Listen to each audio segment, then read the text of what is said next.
Bills, man, I can't stand these Bills. They suck. Oh, really? Well, let me tell you, the Bills are the best team in the NFL. 5 division titles in 6 years. They practically invented the no-huddle offense. Invented. Let's go, Buffalo! Let's go, Buffalo! It's about time we took a trip back to Buffalo, New York to find out what the latest news and the ongoing saga, more drama that is, the Buffalo Bills' new stadium proposal. Before we dive into the Bills stadium news, I'd like to encourage you to subscribe to the Archive of Everything to keep up with the latest NFL news and interesting history videos. Alright, now on with the video. The Bills have called Highmark Stadium home since 1973. It's received a few minor updates throughout the years, but when comparing it to other modern NFL stadiums like, say, SoFi Stadium, it truly looks like a relic from a bygone era. Not only is the stadium outdated, but it's also literally falling apart. An engineering study done by Erie County, New York, where the stadium is located, recommends replacing the upper deck of the stadium in 3 to 5 years in order to prevent a total collapse. That is a very tight timeline to avoid costly repairs on an outdated stadium, and the Pegula family, the owners of the Buffalo Bills, are keenly aware of this. That is why they are playing hardball with local and state officials to get a new stadium financing deal in place fast.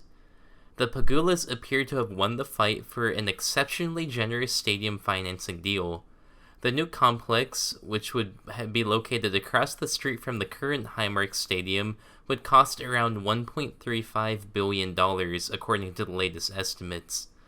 Of that cost, nearly $1 billion would come from the local and state public taxpayers. An additional $200 million would come from a loan provided to the Pegulas by the NFL, with the additional and final $150 million coming from the Pegulas themselves. Talk about a good deal. The new stadium would be built in what is now the Lot 3 and Lot 4 parking lots across the street from Highmark Stadium. It would have a footprint about 1.5 times the size of the current stadium, truly massive when you compare it to satellite imagery. The stadium would still be open air to preserve the spirit of Bills outdoor games, but 80% of the seats would be covered to protect fans from the elements. Seating capacity would be similar to other small market venues with 60 to 62,000 seats available to fans, and an additional 5,000 fan party deck where fans could view the game and drink beer and whatnot. Much of the financing deal rides on a league meeting set to take place at the end of March 2022. If the league approves it, expect plans and construction to start really pretty rapidly. While the stadium is being built, the Bills would remain in Highmark Stadium, which would be demolished upon completion of the new facility. Overall, I do like the sound of the new stadium, but I feel that taxpayers in the Buffalo area are being put in a tough spot having to foot the bill for the Pegula family. No pun intended on that. In just a few short weeks, we'll find out the future of the Buffalo Bills Stadium, but for now, what we do know is this has been Matt from the Archive of Everything, and I'll see you all real soon.